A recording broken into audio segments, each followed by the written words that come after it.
So, Jess, Yes. this week Uh-huh. we're far out from our Valentine's episodes, and you're probably happy because we don't have to talk about Sonic anymore, right?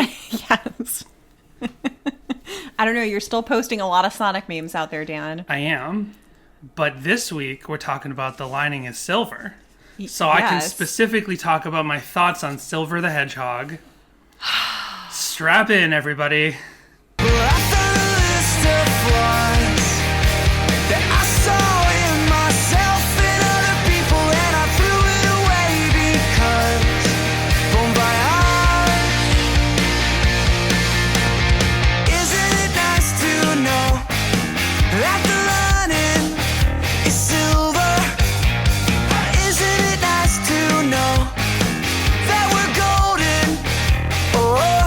Okay, no, we're not going to talk about Silver the Hedgehog.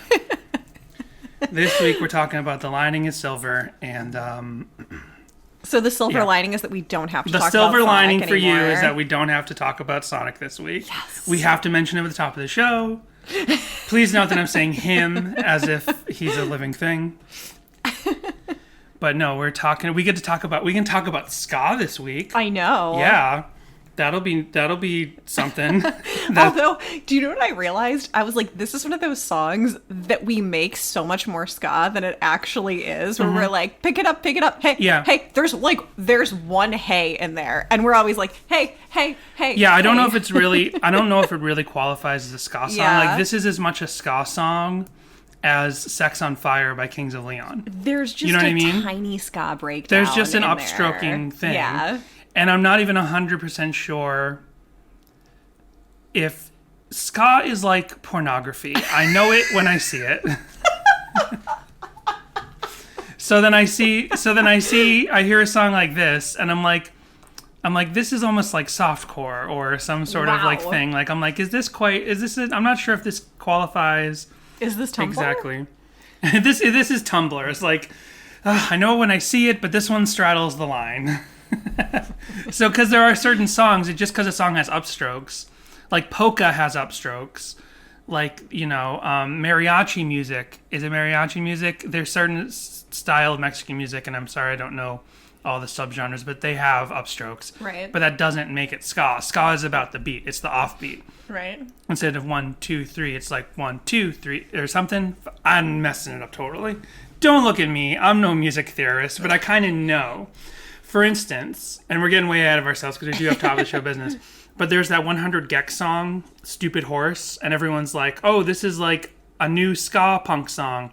And I'm like, it is at first, but then when the actual beat comes in, it's totally wrong. I know you don't know this, but let me play this song real quick. 100 Gex, Stupid Horse. Okay, so listen to this. This is what I think of when like, there's a rock song that's not actually a ska song, but it has upstrokes, then people think it absolutely is ska. But I'm like, the rhythm's slightly not ska. This one is a perfect example of that.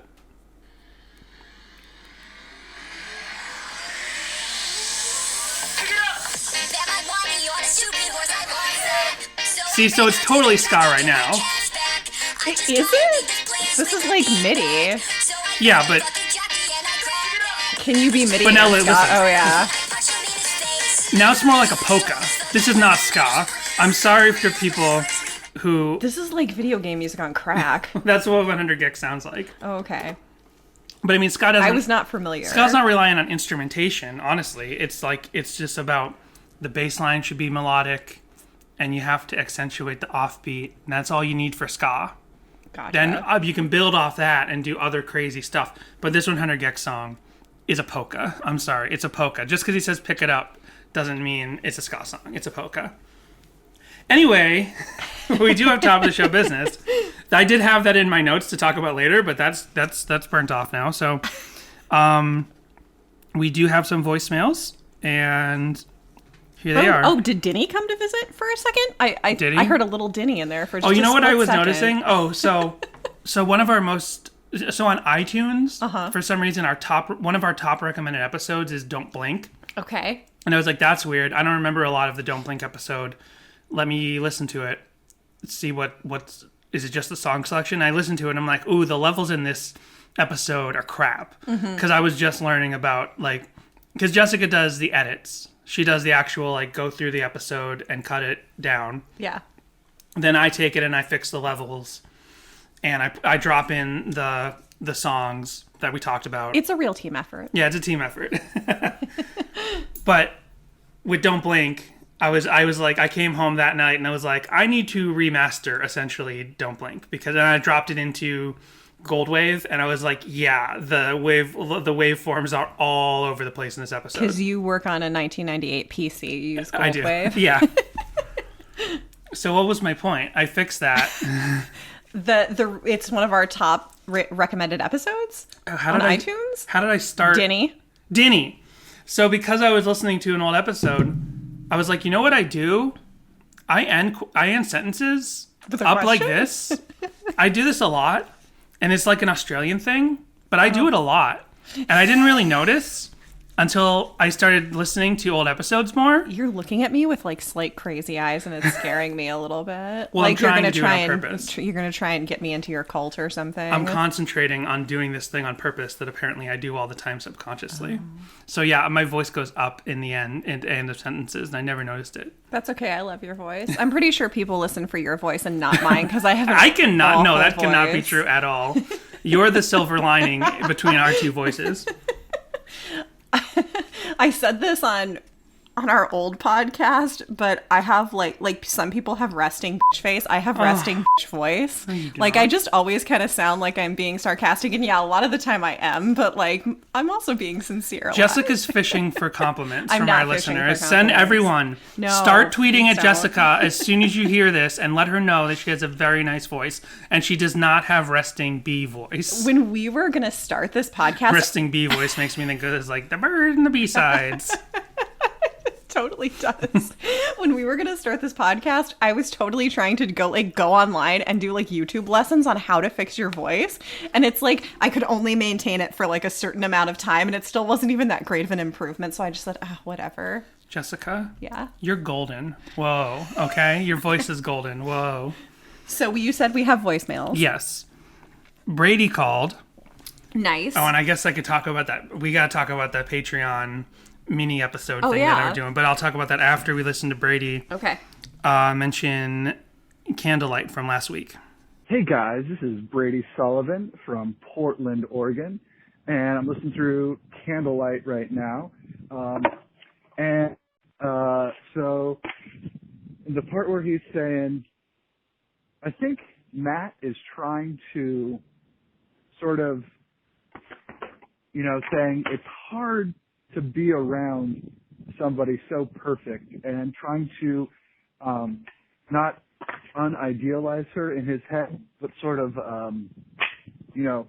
say, this is annoying, You've got this beautiful luminescent person, and the moths are drawing, and, she's so beautiful, she's, giving people neck problems because they're swinging their heads around. And that sort of explains the, oh, that's not a butterfly, ew, it's a moth. And that there's drawbacks to being so perfect and so beautiful. Yeah, that's my headcanon I'm working with right now. All right, talk to you guys later. So I feel like we kind of said stuff like that, but I'm sure there's a nuanced difference to what he's saying here. Like, we definitely have realized with Candlelight that you're the one who said, like, there aren't a lot of proper love songs in the traditional sense, whereas Relient K love songs are usually about, like, she's so perfect and I'm such a piece of crap.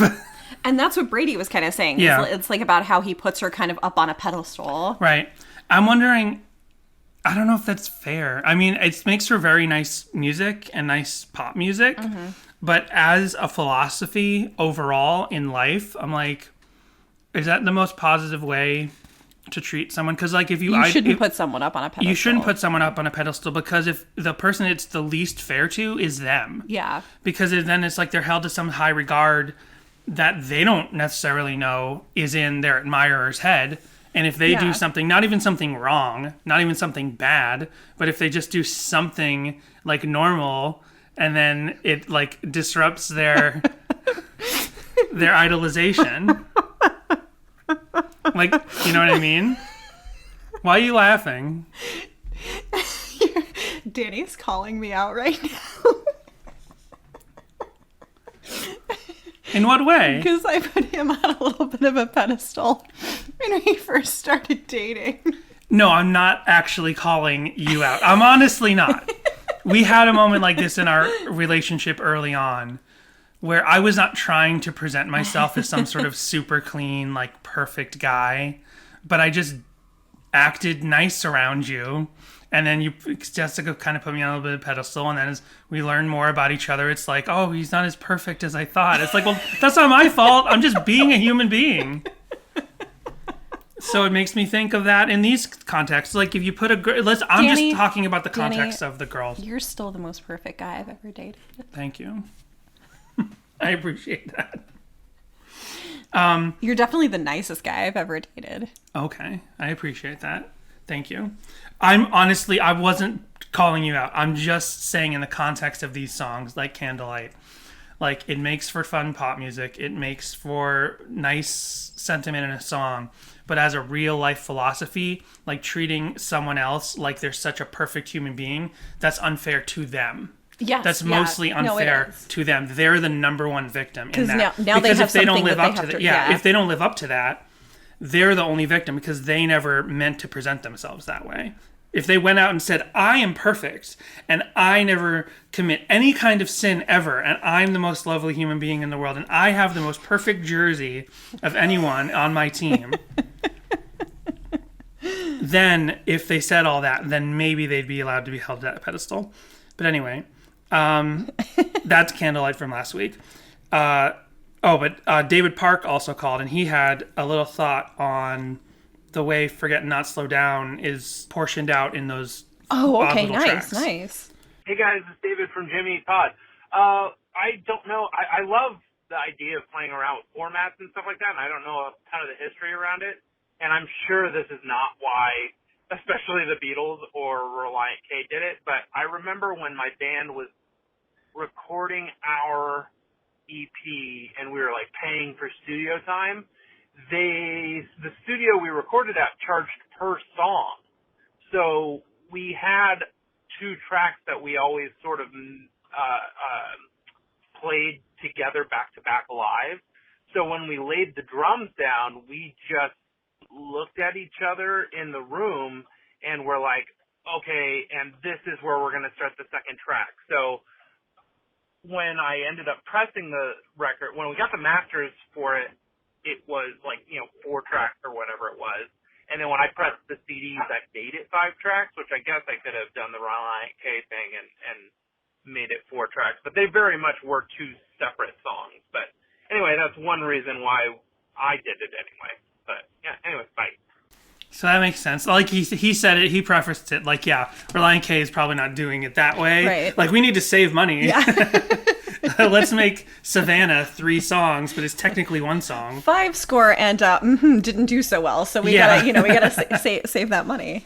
So that's probably not a reason why Relient K did it, but that's really interesting. That is an interesting thing, and that's a great idea actually. If you're paying a studio per song. What if you're a punk band and your songs are like 1 minute long? Yeah. Like what if you're, again, Rancid would not be probably in a situation like this, but what if you're doing an album like Rancid 2000 where those first 5 or 6 songs play out like 1 song?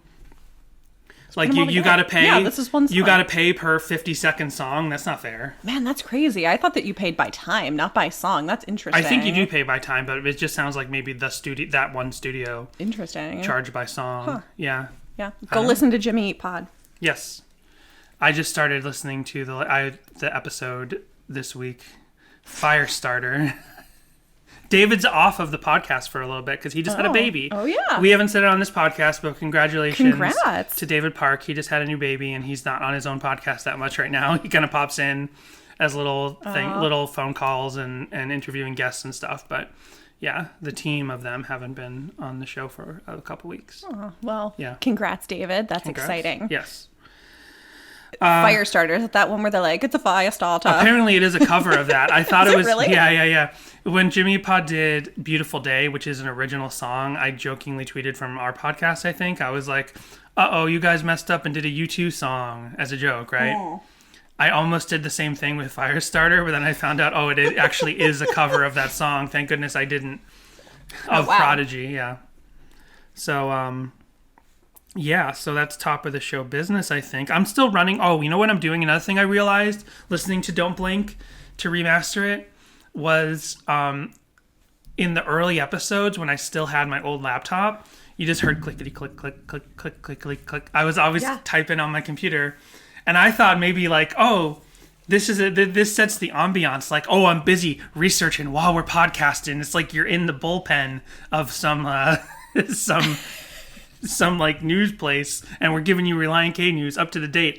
But then when I was listening to the Don't Blink episode, I was like, that's pretty annoying. That clickety clack. Oh yeah. I wonder who might have pointed that out. And then somebody else was really annoyed that the other person kept pointing that out and asking them to try and do it in between when they were talking so that she could cut it out easier. I just thought it sounded cool. I thought it was like, he's going. He's research. He's on the fly. But I was wrong. Now I just have to listen to you putting your phone down, like, and going bong and vibrating. Like this? The stand. I'm sorry. You seem so annoyed. Well, because you peaked the levels, so now... I can bring that down. The lining is silver. The silver lining is I can bring that down. But now people know when you hear this sound... Danny. It means turn the page. So, we're golden. We're golden. We're punchy. We're punchy. It's a morning record. We normally record in the afternoon. So, drink report. We're not drinking beer right now. We're having coffee and iced tea. Yep. So we're talking about The Lining is Silver this week from Bird and the B-Sides. This is the last track on the fan-curated vinyl, right? Yep. Which will be shipping any day. That's right. Yeah, because you know what was funny? Last week I said how I had sent an email to some Mixlix vinyl. Small, medium, large, extra large, yeah. I sent an email to them. It's like, hey, just checking in. What's up with the vinyl? And they were like, it's at the press now, and it'll be shipping any day. I'm like, great, thank you. And by the time we had our next episode and I could update on that, it turned out they had sent out an email 2 days before to everyone letting them know. Nice. Then I tweeted that email went out. And a bunch of people were like, "Oh man, it was into my spam filter." Oh, good. So we're still breaking news here at Sadie Hawkins Pod. That's why when you hear clickety clack clack clack, that's me breaking the Relient K news. It's like that show Newsroom on HBO, but we just cover all the Relient K news. Is that show still on? No, it had like 2 seasons. That was it, right? It was like 3 seasons. All right. Let's talk about the song. We already did it a little bit. We talked about the ska stuff. Yeah, I guess we can start with sort of the music. This is such a cool song. It's so interesting that it's the only song off of the Nashville, Tennessee EP that's on the fan-curated vinyl. Oh, yeah. It's funny that it makes that cut because, like, nothing from Air for Free is on that vinyl. Right. Nothing from the first album is on that vinyl. I mean, I voted for the song. Did you? I don't remember if I voted for this song. I'm pretty sure I voted for this song. I don't think I did vote for this song. Now I have to go back and listen to our earlier episodes where we talked about what we each voted for and see if I did. Because this is a great song, and the band played it a ton. Of most any song that we've covered so far, this probably has the most YouTube videos of the band playing it live. Interesting. That I've ever seen. Well, we haven't gotten to Be My Escape yet. No, but it also seems like this is a song that they played a lot once smartphones are around. Gotcha. You know what I mean? Well, yeah, because it came out in 2008, right? And we already had iPhones, and I don't remember if they took video by then or not. It might have been right around there. They did, but I remember you couldn't zoom. Yeah. The first iPhones, you couldn't zoom. Oh, no, the first iPhones, there was no video. Because I remember being really annoyed because I'm like, oh my gosh, on my old flip phone, at least I could take a video, but you could not take video. And you couldn't send and receive pictures at first. And then they fixed that in like the second generation. But I think you could take video. I'll have to research this. I feel like you could take video on the first iPhones, maybe after an update, maybe with like iOS 2 or 3, because we had early iPhones. We did. Jessica and I have had iPhones since iOS 1. Yeah. Like we remember when iOS basically was useless. Like you couldn't. Oh yeah. You couldn't move the icons on your screen. You couldn't download apps. There were no apps. No, you had what came on the phone, and yes, you had like internet capability. So we had just moved to New York at the time, each of us, and I got it so that because it had maps, and I was like, I am going to get lost in New York City. Right. I need to have a map on me constantly, so I'll get this cool phone that has it. But you did not have turn-by-turn navigation. You had to get an extra app through your phone company that drained your battery for that. I remember there was Google Maps was built into the first iOS, not Apple Maps, but Google Maps. Yeah. And it couldn't pinpoint you to your exact location. It would give you a large circle and be like, you're somewhere in this circle, right? And then eventually, but that was iOS 1. So at some point, like, they let you download apps. They let you move. They start to finally let you move the icons on the screen. At some point, I guess they had video. I don't remember there being no video, but I'm sure that's true. But I just feel like my first iPhone I had for a while, and I know I took video on it because I have those videos, and I knew I couldn't zoom. Mm-hmm. So I'm wondering if it was just a matter of iOS 1. Maybe. Didn't do video, and then an update came out that allowed you to do video, but you couldn't do anything with it. Yeah. Anyway, this is you couldn't send Tech them in Talk text. with Sadie Hawkins Pod. What got us here? Because this song has a ton of live videos. That was it. People filming and this. And it's from like 2008. Yeah. And that'll come up again later because we will watch some of those videos. There's a Letitia Kruger element to this song. The guitar that does that thing, and I think it's just kind of towards the end, has that "we'll see you next time at AMC before the movie" is kind of feel to it. We should just in case no one remembers or hasn't heard of Lakeisha Kruger in our previous episodes. There's some sort of Lakeisha. There's some sort of like bot YouTube channel where it's just a bunch of like generic like HGTV and commercial music. Like I call Pond 5 because that's the website I'm most familiar with, that like generic bed music. And it's a collection of those in videos, but they mislabel it as tons of different artists and they actually present it as lyric videos. As lyric videos. So it's like lyric video. To the song. Yeah. Lyric video for The Lining is Silver, but then it's some other like bed music, like generic bed music. There is not a Lakeisha Kruger The Lining is Silver this week. Because didn't we figure out Lakeisha Kruger or whoever runs that website, or if it's a name they made up or whatever, they were going alphabetically, probably through some root folder of like, here's all the tracks on my hard drive and just name all of these tracks on my hard drive because it was going alphabetically by artist. Mm-hmm. Yeah.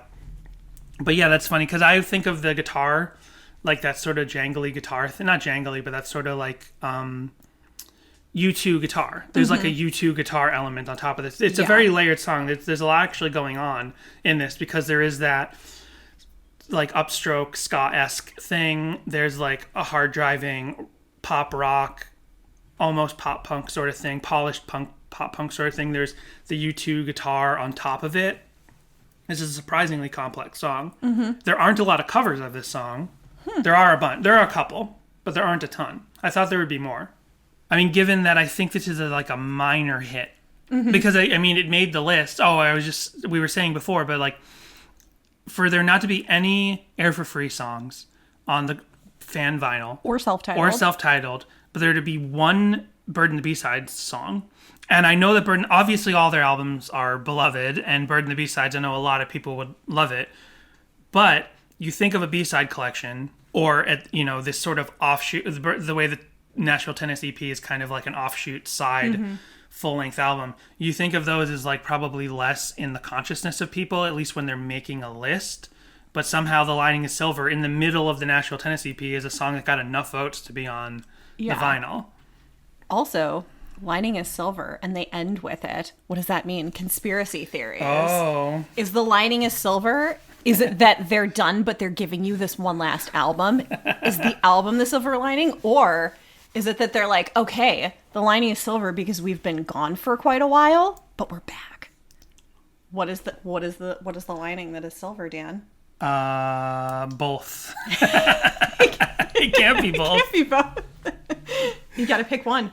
Is this a fan theory you saw online? Because there are tons of people thinking that Relient K is done because of the fan vinyl. No, this was just or at least a bunch of people worried about that. No, but I'm sure that's out there, so it is out there. Yeah. So we're still kind of talking about the music. Let me look if I have any other notes about the music. I still haven't gotten used to running the podcast off of my phone. I would like to have my laptop, but it is so noisy. So I talked about the U2 guitars. Don't you love the bass in this song? Especially how it opens. Like the main melody it opens with that bass line. I do. Isn't that great? It is great. And it matches like the vocal melody. Right, because like I was saying about ska music, that is a characteristic element of ska music, is that the bass is the main melodic instrument. Mm-hmm. A lot of people think of especially if you go back to proper first wave ska, everyone thinks of when you get to ska punk, when you get to like third wave and what comes after third wave, there's a lot of melody in the guitar. There's complicated punk and metal guitar work in those kind of ska bands. There's a lot of melody, obviously, in the horns. But when you go back to first wave ska, and then that goes all the way up through proper third wave ska, like the Toasters and Bim Scala Bim, the guitar is just a rhythm instrument. The guitar is not the lead instrument. That's why it's just that's why it's just the upstrokes. The guitar is just a rhythm instrument, and the main melodic instrument is the bass. Yeah. In ska music. That's the proper traditional way to play ska. Then horns are there to like accent melody. If horns are even there, horns are not required for ska. So my point is, maybe this is a bit of a ska song because the opening main melodic instrument is that bass line. And Jessica has just started learning how to play bass. I was trying to let you say it, but you're not saying it. Because we talked about this on Twitter, but Jessica's been wanting to own and learn to play bass forever. And I was like, this Valentine's Day, I'm actually going to get you your bass. And we went out shopping. She was looking at YouTube videos, and she picked a Fender Jazzmaster. I got a Squire, which is by Fender. Classic vibe 60s jazz bass. Okay. See, I don't know enough about that stuff. I picked it up and I'd be like, oh, I get it. I don't get it. He did pick it up though and just immediately started playing like. Well, I just did. I just basically put my fingers in what I knew as guitar chords. Yeah, and it was sounding like something, but I don't know what I'm actually doing. So you like that bass line because now you've been paying a ton of attention to the bass and stuff of different songs. Yeah. Yeah. All my other notes are on the lyrics, but you like that bass? I do. You like a bass? Oh, no. I do like the bass. Okay. Did you have any other notes about the music? Because this is a great song. It is a great song. It's like diverse in and of itself. It rocks. It's got a nice message, but it's also not like a totally solid message. Like you don't 100% necessarily know. It's like a tone. Like lyrically, it's a tone. Like you get an idea with only having minor literal things in your head. Right. Yeah, there is at least one literal music video, which I was not expecting, because this isn't a very literal song. Yeah. But I did find one literal music video. What was fun was that there wasn't a lot in the deep dive, but what did come up was, again, Tumblr. So I went to it, and the number of people who messed up the lyrics and said the forest for the cemetery. Yes. Oh, I tweeted that already. Yeah, I saw that you did that. And I was like, that's so funny, because as I was going through, I was like, on Tumblr, there were at least 3 different posts that I saw. No, a bunch of people did. Like, because symmetry is a very difficult word to spell, though. Especially if you don't necessarily know the word. Right. Maybe you've never really heard the word. Maybe you're only familiar with the band Pet Sematary. There is a band called Pet Sematary. Yeah, that's great.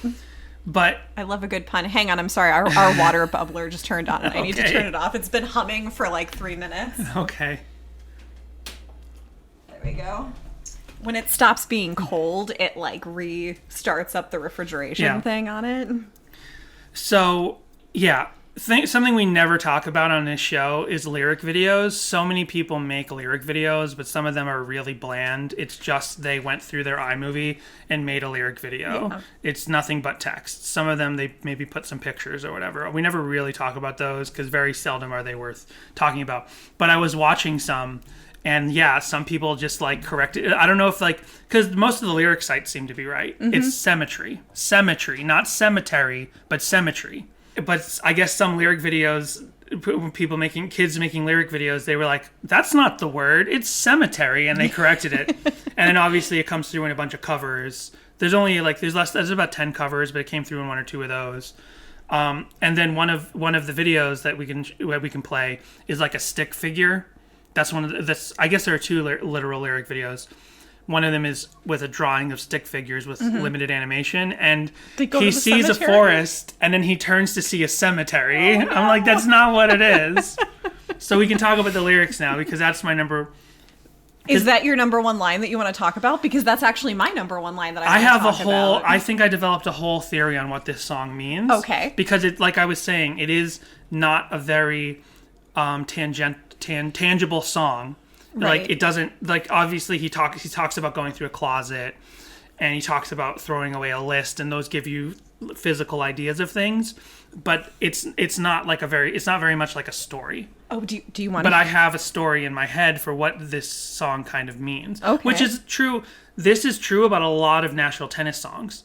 Like, a lot of the Nashville Tennis songs on that first disc of Bird and the B-Sides don't seem to have that, like, tangible, solid thing. Like, Where Do I Go From Here is a song that when we started talking about it, I was like, I don't know what's going on in this song. It just feels like lyrics. Maybe that's why they got pushed to that EP instead of being on a full-length album, because a lot of the more full-length album songs are a lot more tangible. Right.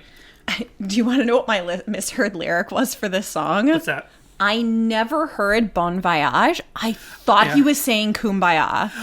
That's what I kind of thought too. Oh, really? Okay. And I'm like, we should get married. We do make a good team. Yeah. Yeah. And it worked with Kumbaya. Kumbaya. Yeah, exactly. I didn't know what he was saying. For me, it was one of those things where it's like not really sure what he's saying.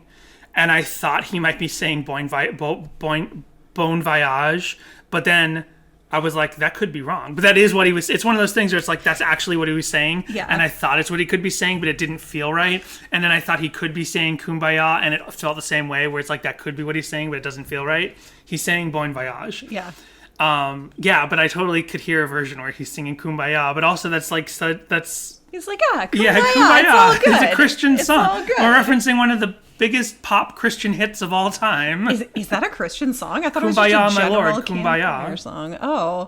Oh yeah. Maybe you're there's right. Is there a secular version of Kumbaya that I'm not familiar with? No, I just never considered it a Christian song because it's just an old campfire song. Right. Well, it's an old Christian campfire song. I know. I didn't really think about the connotations, I guess. I don't know a lot about the history of Kumbaya. I just know it like a nursery rhyme. Kumbaya, my lord, Kumbaya. Yeah. Something, something, my lord, Kumbaya. But he's not singing Kumbaya. I just imagine a bunch of teens singing it around a campfire before a masked individual comes and starts stabbing them.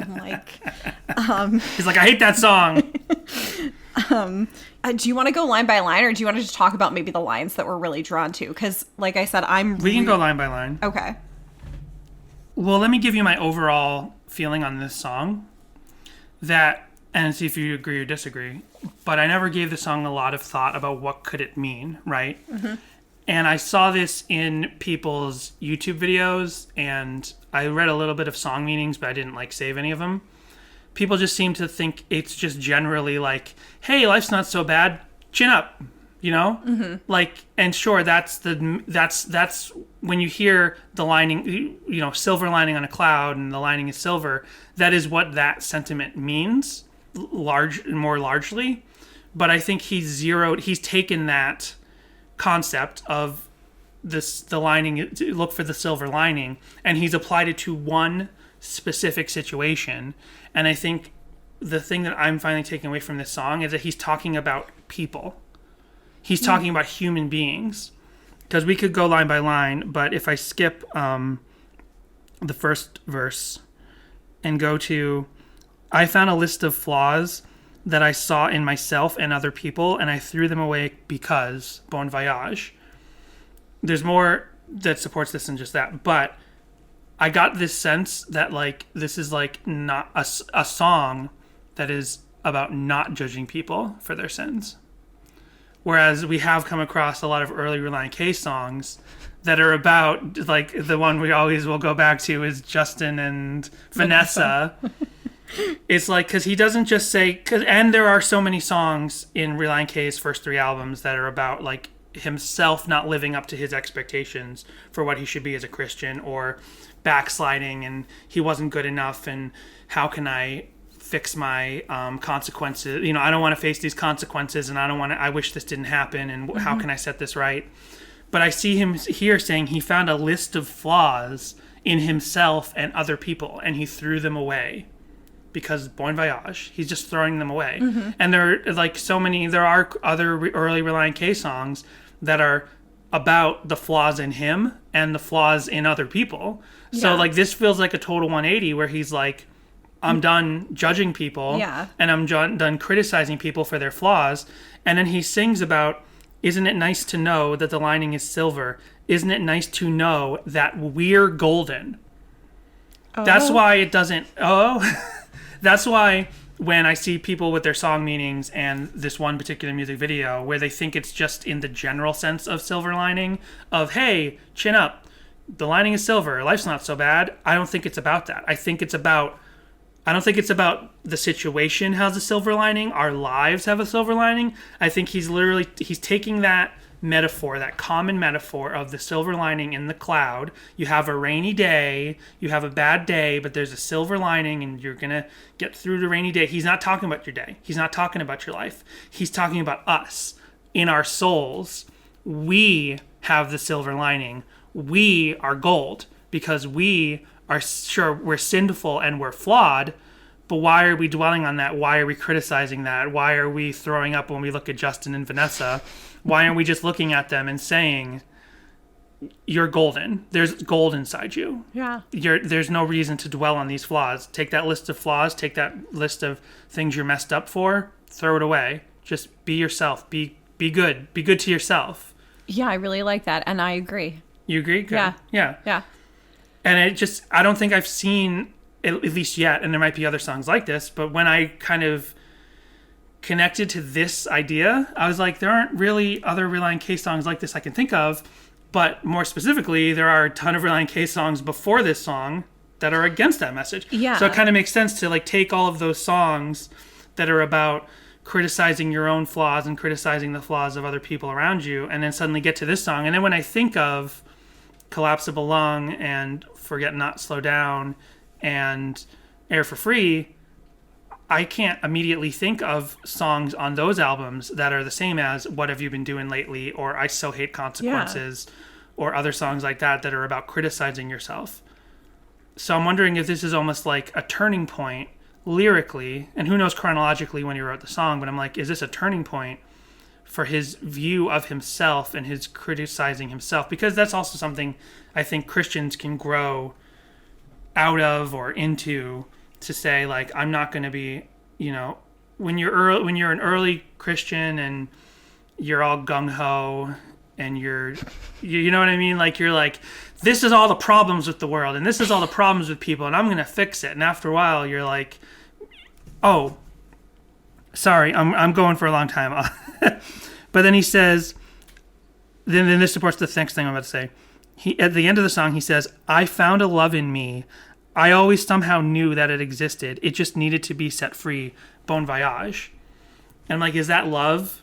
The love that, you know, he wasn't showing Vanessa? Vanessa and Justin? It's a song of accepting yourself. Yeah. Like, I found this love in myself that I hadn't had there before. Mm-hmm. And so now I can like say bon voyage to those bad feelings and to that whatever else. And I can just start to accept me for me. And I think there are more songs like that, or that at least have that same general feeling on Air for Free. Mm-hmm.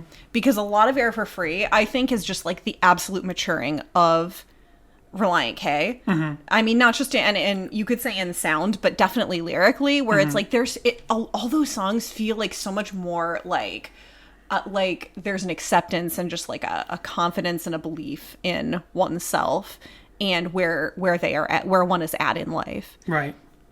Did you I talked for a while. So did you have things to say? The line that I'm particularly drawn to is, when it falls apart and you can't see the forest for the cemeteries. Right. I take that line as someone who tends to look for signs in everything. I'm a very high context individual. So I read way more into like everything in every situation than I should.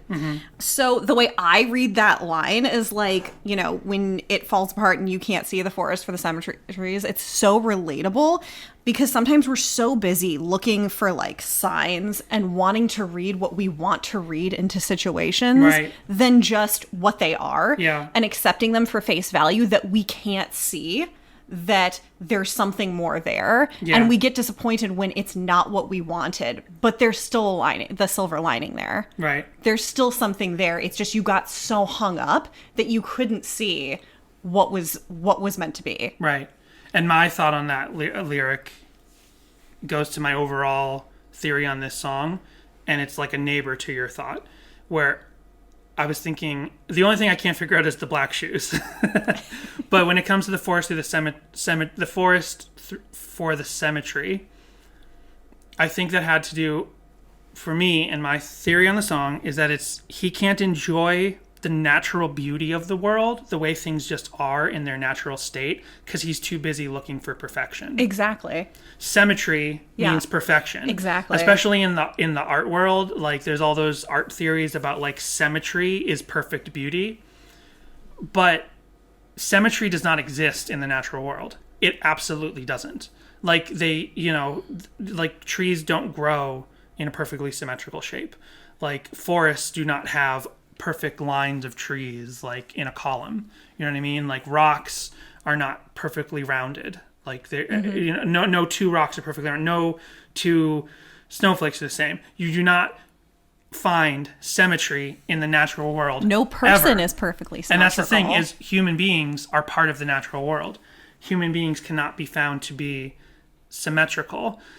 People go for plastic surgery and they make their faces look symmetrical and stuff. And then, like, I guess in the sense that I'm talking about this song, is the symmetry is like being a perfect Christian or being a perfectly balanced person in your faith. And no one is. So you go looking for that and you're going to miss what's really there. Yeah. So and especially because Relient K is a band who's so known for singing about nature and putting that in their visual imagery and their music videos and their cover art. It's like, you're out in a forest and you aren't seeing what's beautiful because all you see is that nothing is like perfectly shaped, right? Like imagine it's like dude, you're in the forest. So I don't know. Sorry, I just lost track of what I was saying because I was circling around what I already said. Right, and to support your theory, it's that if you look inward and you can't see who you are for the perfections you're trying to see, you're missing something. But there's a silver lining because there is good and there's gold in there. Right. So it just seems like actual beauty comes from asymmetric. It comes from asymmetrical things. Like that's where real beauty is found. Things need to be slightly imperfect, because if things are just perfect, first it's like way too much work than it's worth to make things perfect in that sense. But then like don't plan too much, Danny. It may not turn out right. Yeah, exactly. Tell me why so. Don't plan too much. It may not turn out right. So yeah, the only line I couldn't. So to your point, what was your point on the symmetry? I was just saying that how like I read it is, and that's just me. What my personal takeaway is, like when you're trying to read too much into a situation, that you can't just see like what other good could come from the situation, because you're trying to put too much emphasis on what you want to see in it. Right. Because I guess you could also look at symmetry as like a man, because symmetry only exists when it's designed to be that way by an intelligence, right? So it's like you're looking for that perfect message from higher up or from the universe or whatever. Like things happened exactly how they were supposed to happen, but like maybe things are just there because they're just there and you just enjoy them and don't worry about them so much. Yep. Yeah. So the only line I can't figure out in this song really is my new black shoes. Black shoes, black coat, white Cadillac, the boy the time bomb. I can't figure out. It's like he's got a new black. He's got. Is it even? That does it even say black shoes? Probably literal. I found my new black shoes while cleaning out the bones left in my closet.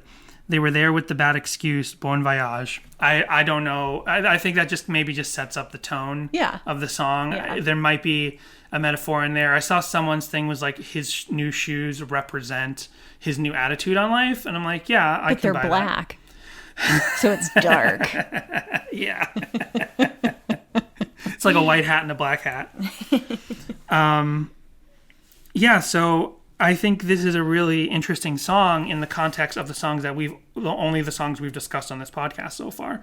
Because this is the first, because we've seen a number of repeated themes throughout Relient K's music. Yeah. This is a theme. If we're on bass, who knows? If we're on bass, this is the first song I've seen in this kind of theme. Mm-hmm. There might be other ones. I'm focused on this song right now. I can't think of other ones, but you said there are more like that on Air for Free, possibly. But yeah, this is like, was this sort of a turning point in Matt Thiessen's writing lyrically, his point of view on the self. Faith and the self and what is expected of other people? Yeah. I don't know. You tell us. What are your theories? Call us up at 402-95-SADIE and leave us a voicemail. Yeah. You can email us at sadiehawkinspod@gmail.com. The show's not over, but we're just going through. And you can contact us on Instagram and Twitter, which are Sadie Hawkins Pod. Yeah, so I think, did you have anything else you want to say about the song? Because we can go. You had some deep dive stuff? Or you just saw some Tumblr pages? Yeah, I just saw some Tumblr pages. There's not a ton for this. There's like a WordPress from Jane Austen Runs My Life. Okay. It's a WordPress site. Yep, if you hadn't guessed it, this is another step in the Getting Over Heartbreak series. 25, The Lining is Silver by Relient K.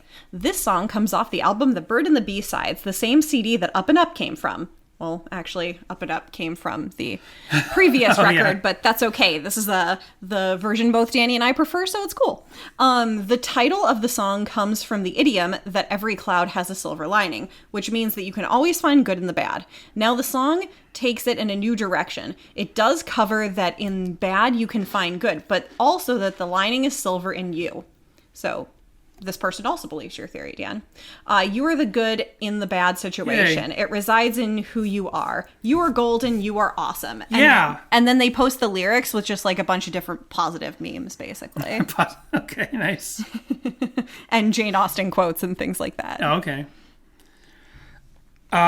So yeah, like I said, this song, we'll get into videos. This song seems to have been played a ton in the years after it was released. It seemed like a staple from pretty much... It was more of a staple than Staples. Yes.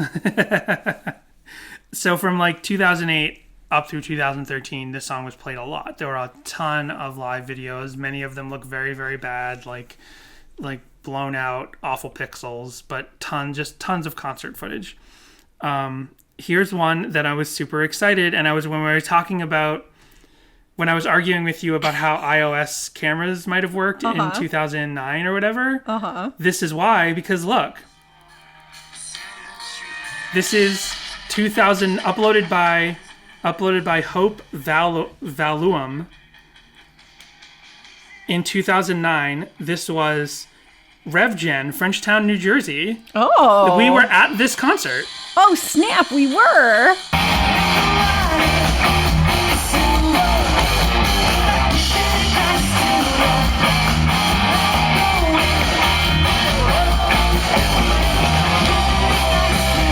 I don't know if you're looking in there for us, but I've already done that. I was not. Okay. I was mainly staring at the audience like, come on, Danny, just cross the camera. Where are you? I don't know where we were way up front. Okay. And I mean, not way up front, but we were pretty close, and we were closer towards like the stage right. Okay. I mean, we were pretty centered, but we were slightly stage right. So this was cool to find a concert that I know we were at. And I'm like, I was there. I know for sure we were there. I remember what outfit I was wearing that day because I have pictures in it from that day. Is that when we had our picture with the Supertones? Is that day? That was a 2010. different one? Oh, okay. Now, I know that, and this is why I argued with you about video on an iPhone, because after finding this RevGen concert, and RevGen was, it's a New Jersey Christian rock festival. I don't think it happens anymore. We went to it for 2 years because we were living in the New Jersey, New York area. 2010, the Supertones had reunited and they played there. And I took 3 videos and I uploaded them to YouTube. And I was like, oh, I haven't thought about those videos in a while. I created a separate YouTube channel just for those 3 videos. It was not until 2009 that the iPhone had video capability. Oh. So we got ours in 2007 and they did not have video at that time. Well, I don't think that I didn't get a new iPhone for years.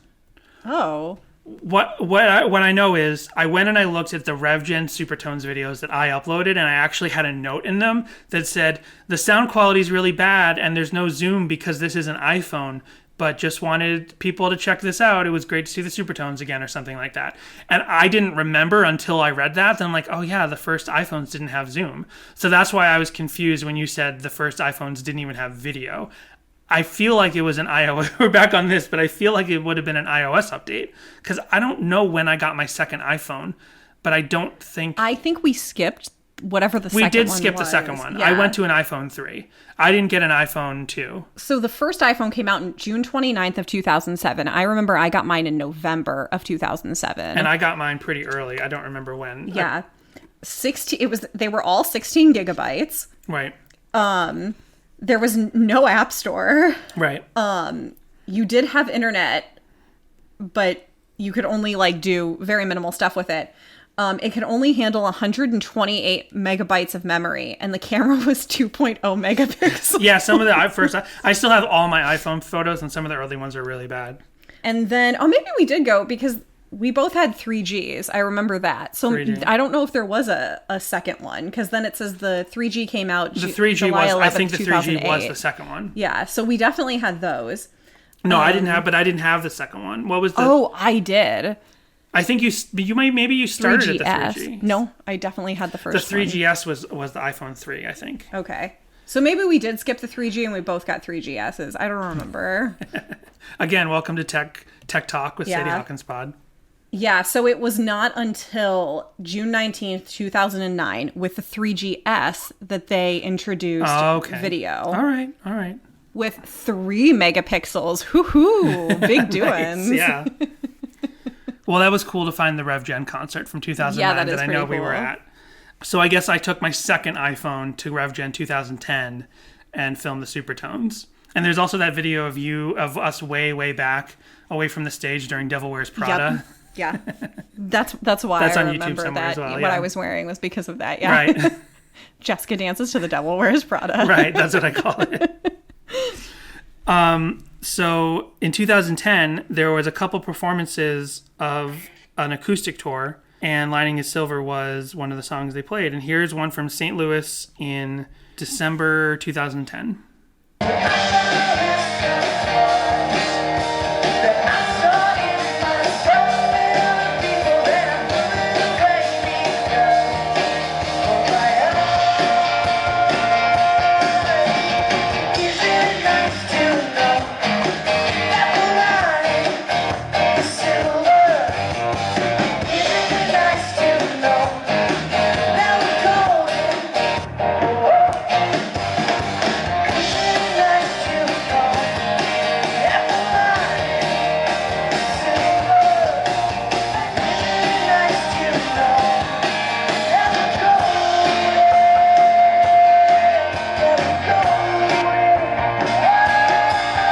Jessica was watching so much of that, I was like, should I stop it now? But she was like mesmerized and still watching. I thought I heard maybe the glockenspiel in there, but I couldn't see. I was listening to the that's what I'm talking about. That do do do do do do thing is thanks for coming to before the movie is like. Oh, right. I just thought of something that I meant to bring to the show earlier when we talked about the music. I was also distracted because there was something that I wanted to say when we came back, and I completely forgot what it was now. So. Oh no. Oh, it was going back to that line. I was thinking more about the line that you were confused about with the in the closet with my new black shoes. Uh-huh.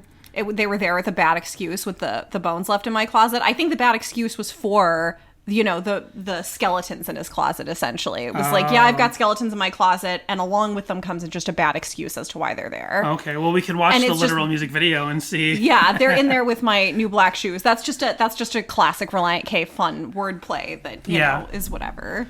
I forgot that I wanted to listen to there's that zing, that silvery sound That Yeah. I wanted to hear what that would sound like backwards. Okay. Because it sounds like it's backwards. So let's listen to this.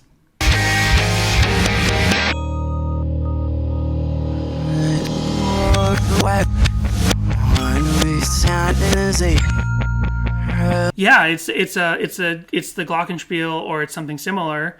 It's a percussion, like instrument, and they played the noise backwards. Here, listen to this again.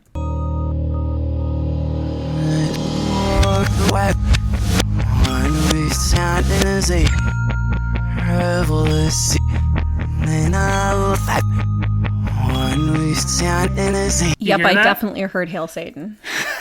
Oh no, Relient K.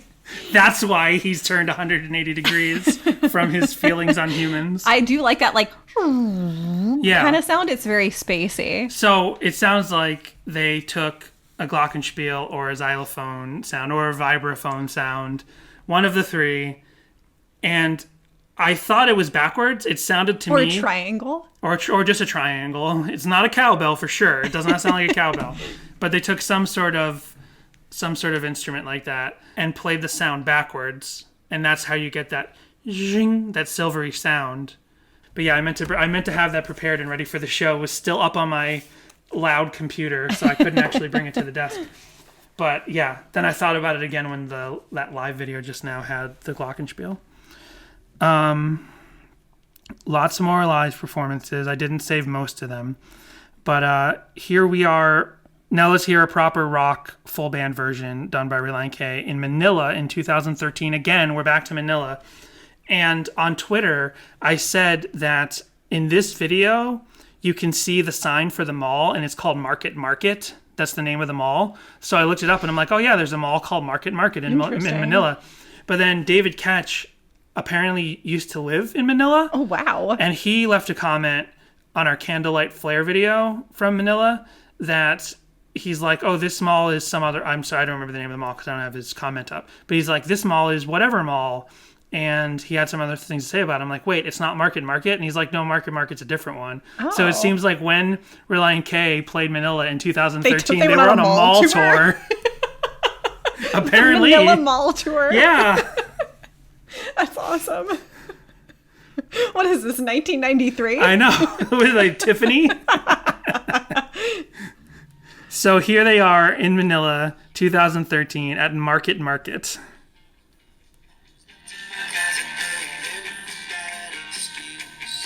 Oh, on September 27th, 2013.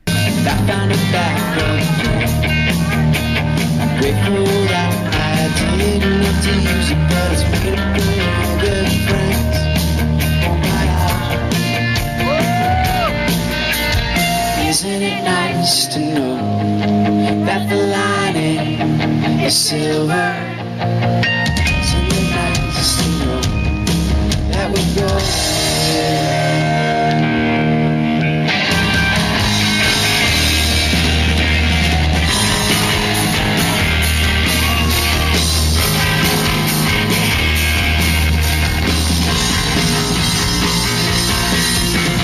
You hear the bass in that version, it's a lot more chunky, a lot more punky. You're chunky punky. Oh, I am. So, you know where they played this song on the Warped Tour 2011? There's a number of different Warped Tours 2011 where they played this song in seemingly every show. Nice. Or every show that someone videoed. And last official video of the band playing it, here's another acoustic show from that acoustic tour. But just listen how it sounds at the beginning. It sounds a little different. This is uploaded by David Davenport in 2010.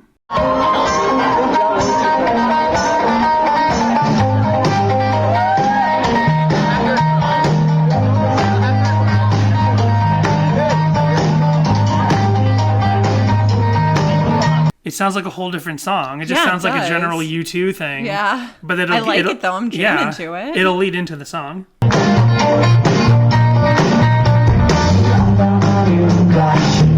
It could just be the quality of the recording, but it sounds like that opening guitar is like is played a little lower. Yeah. Maybe. I mean, I don't know. It could just be the audio recording quality, but I like it lower because it has less of that, like, that Pond 5-iness to it. Yeah. So let's get into covers. Here is Zeke Power's back. And we're hitting all the Zeke Power songs. So here's Zeke. He actually has a long... If you don't like it... This seems like another early one from him, 2010. And he's got like... He talks for like 2 minutes. It's like, hey, if you don't like this song, that's okay. Like, okay, just play the song. Anyway, sorry.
So beachy, I love it. Like that could be a completely different song. That could be a completely different song. Did he play like completely different chords? It sounds like a totally different song. I don't know. Just with the same lyrics. Yeah, it's completely transformed. That's what I love about Zeke Power covers. Is he either totally transforms the song, or he just does a really pretty straight ahead version of the song.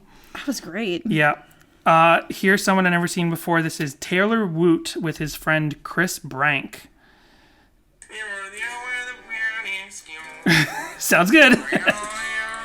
They're just messing around at the beginning. And I found my new black shoes while cleaning out the bones left in my closet. They were there with a bad excuse. Bon voyage.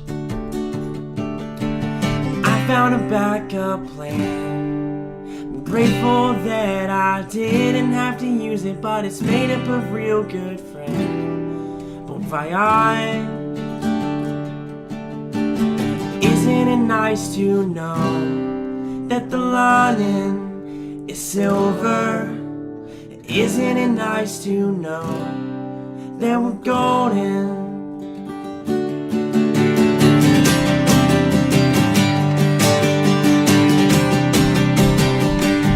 They kind of turned it into, I don't know if they're Christian or not, but they kind of turned it into a worship acoustic song. A little, but yeah. I still dig it. Still dig it.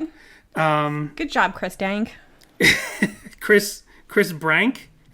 It's Taylor Woot with guest Chris Brank. Nice. It's Taylor Woot's YouTube show. Anyway, yeah, there's a bunch of other covers, some odd ones. Here's John Savage. He's on SoundCloud, and my SoundCloud is not loading properly. Why did it go to the browser when I have the app? All right.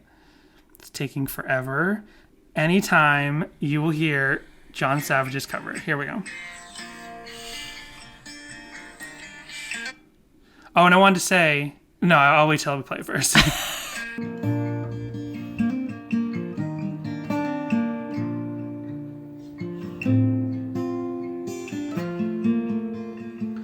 I found my new black shoes while cleaning out the bones left in my closet. They were there with a bad excuse. Bon voyage. Well, I found my backup pair. I'm grateful that I didn't have to use it. It's made up of real good friends. Bon voyage. Isn't it nice to know that the lining is silver? Isn't it nice to know that were golden.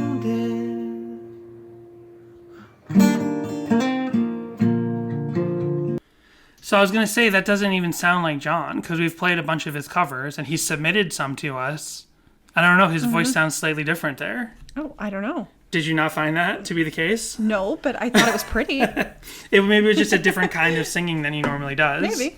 Yeah. I like it. I liked it too.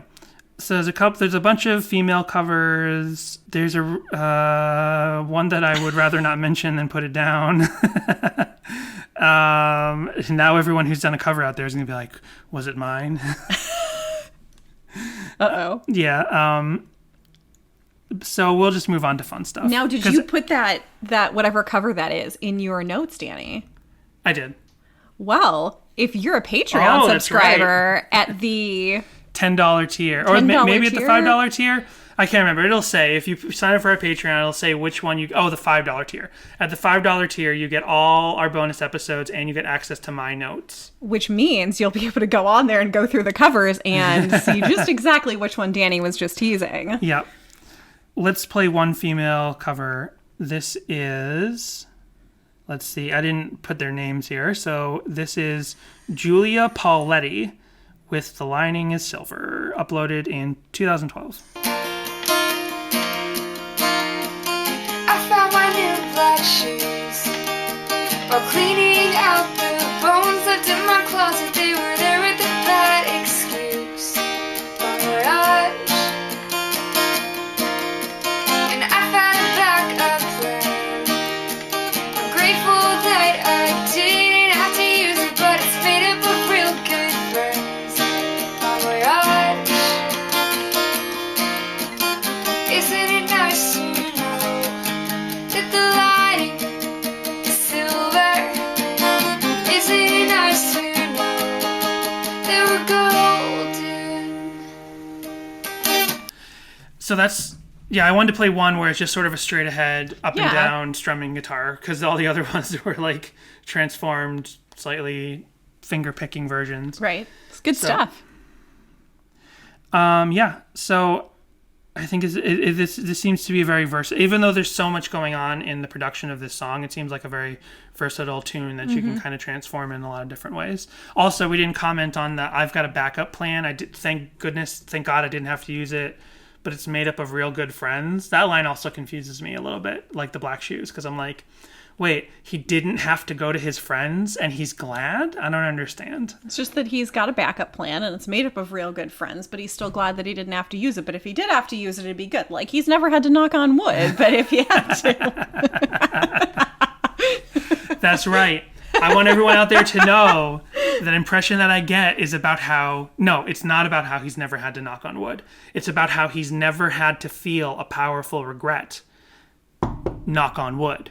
He does knock on wood. The point of Mighty Mighty Boss Tones, the impression that I get knock on wood, is that he does knock on wood. He knocks on wood because he's never had to, parenthetical, feel a powerful regret. Close parenthetical, knock on wood.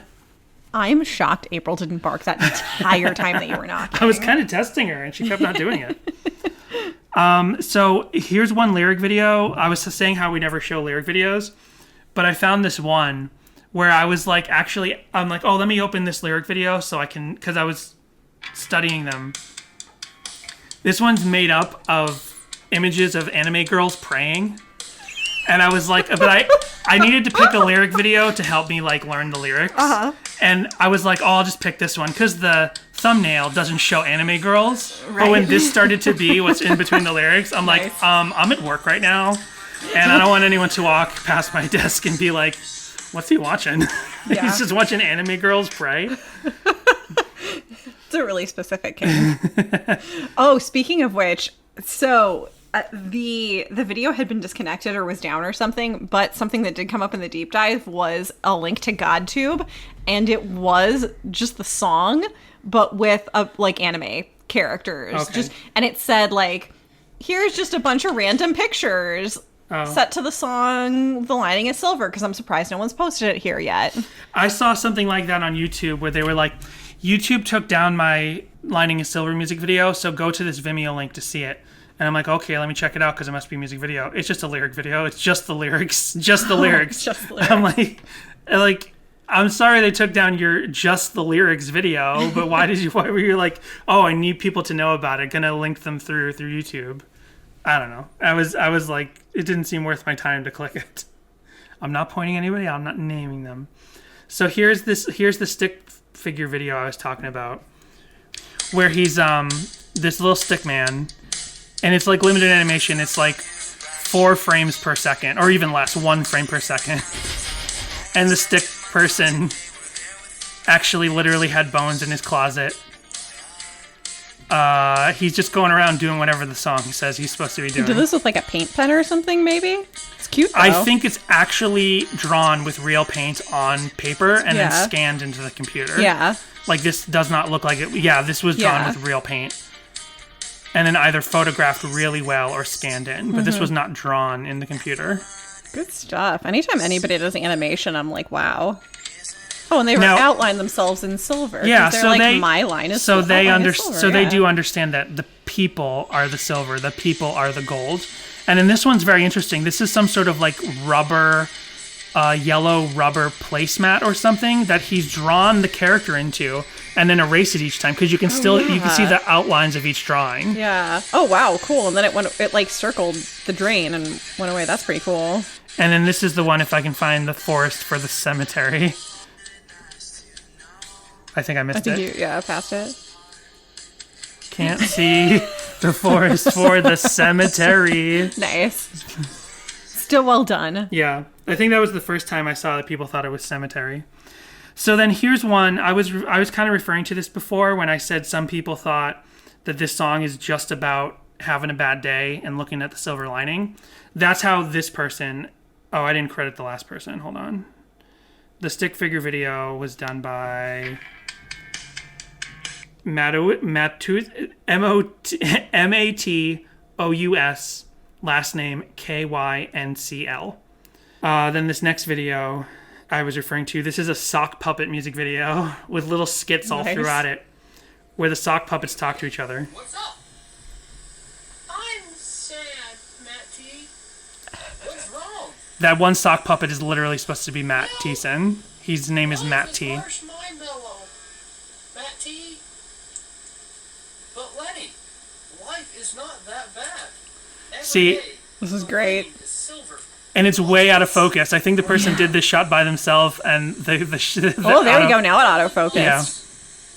Matty? Yes, Lenny.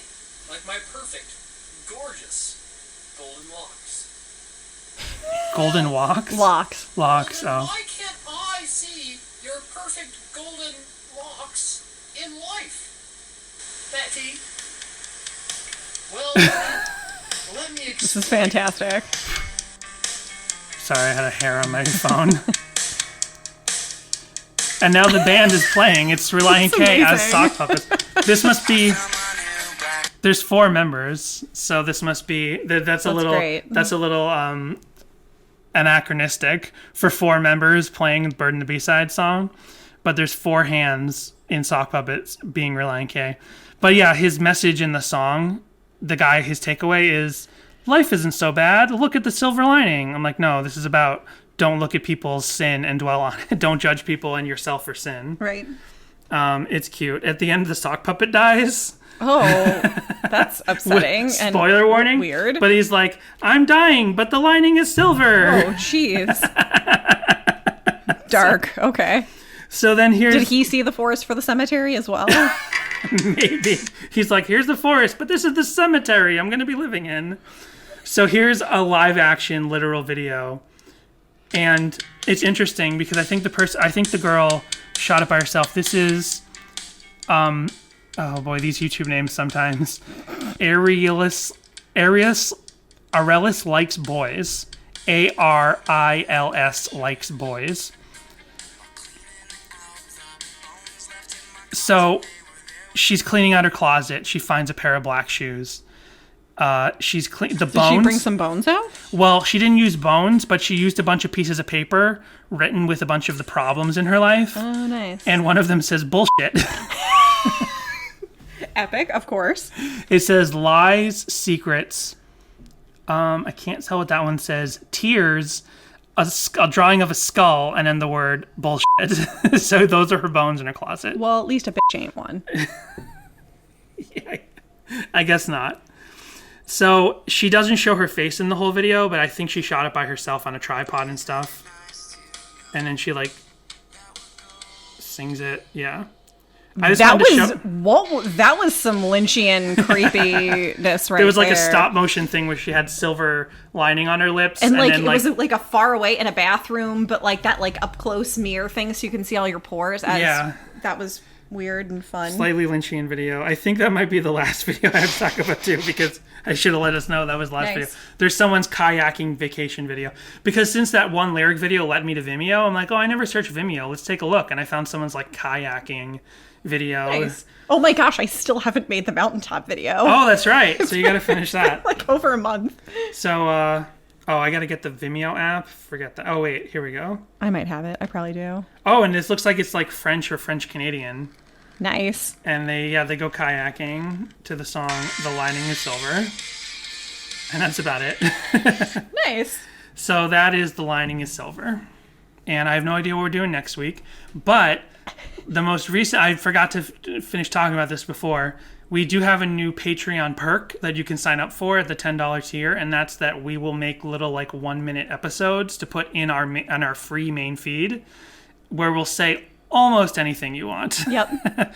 We have final creative control and we have veto power. But basically, if you sign up for the $10 tier, the last one we did for Brady to wish his brother Tim a happy birthday, that's something that you can get as well. If you want us to plug your stuff, if you want us to plug your own podcast or your band or your website, we'll basically do a 1-minute solo episode just for you. Like we can make it out of your voicemail or you can give us a script to read. But like I said, we kind of get final creative control. We can send it to you to approve it or you can trust us, but whatever. It's like the app Cameo. There's that app Cameo where you can like pay a celebrity to send you a message. We've been wanting to get like a Hallmark star to wish Jessica's mom a happy birthday one time. Yeah. Because she loves Hallmark movies. Yeah. So sign up for Patreon at patreon.com/SadieHawkinsPod. New perks coming like all the time. Yep.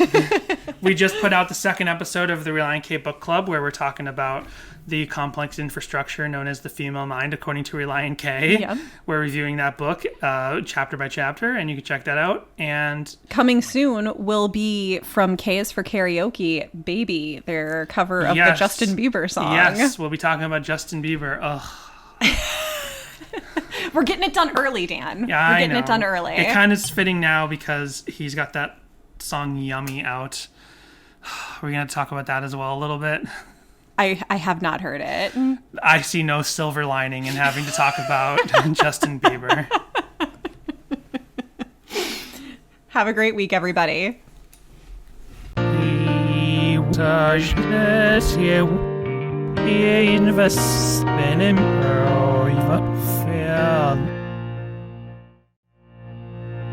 Life of your minutes 78 wasted just we